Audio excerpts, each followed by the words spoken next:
Thank you and welcome to the show this morning. The topic this morning is the Korean War and civil rights.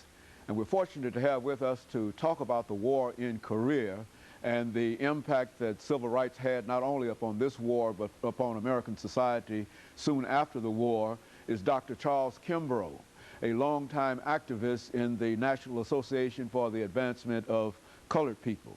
Dr. Kimbrough, let me welcome you to the show this morning. It's my privilege to be here with you, Dr. Haney. And to tell you how delighted, Dr. Kimbrough, we are to have you here this morning. As we said earlier, that you are a longtime activist in the National Association for the Advancement of Colored People.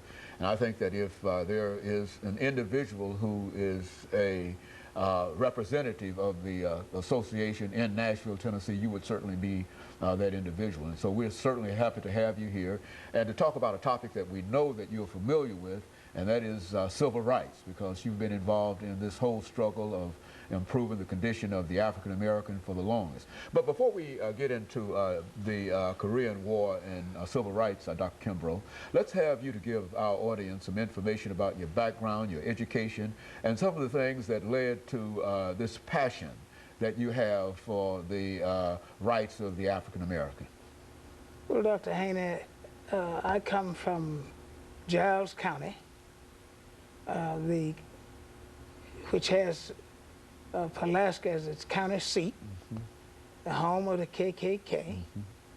And with me, I guess the passion is kind of ingrained. Not that I knew directly or saw activities of the KKK, but I guess when you have that kind of organization, when you even learn about it later in life, you recognize that you grew up or were growing up in an area that survival of black people was a priority. You didn't understand why you were told to do certain things, certain ways, not to say certain things, disregard certain behavioral pattern of white folk, for instance, but it becomes quite clear that your parents and the people that you grew up around, especially teachers, parents, preachers and teachers, whatever, they were guiding you around some of the obstacles that they knew existed for black people. I had no, I never asked why I rode a horse 3 or 4 miles and then walked a couple of miles to keep up with the larger children. I never understood until I later in life. You know, Mama just put you on a horse and you start riding, and that you know that now you should be able to keep up, and you don't question that, and you just go ahead and do it. And in fact, I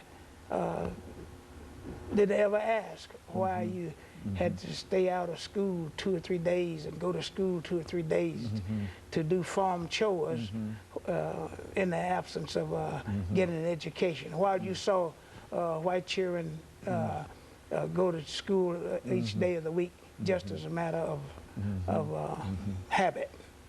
And so growing up in Pulaski, Tennessee really left a real impression on you in reference to how the race situation in a real sense is sort of an ingrained kind of thing in the community in which you grew up. Would that be a characterization of what you're saying here? Yes, for black people, when I grew up, we're talking about in the 30s and 40s, get an 8th grade education. You know, it'd be like getting a BS or a master's degree now. You know, you treasure that because there was no really, not that much emphasis, not from my family.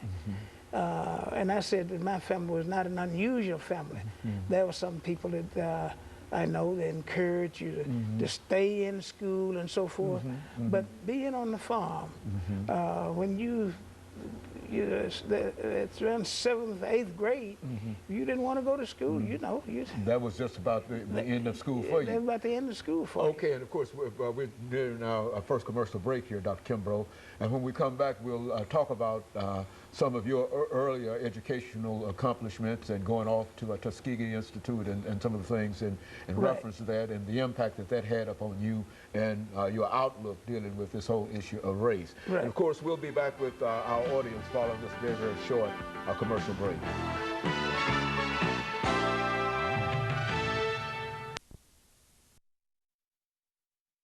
The topic is the Korean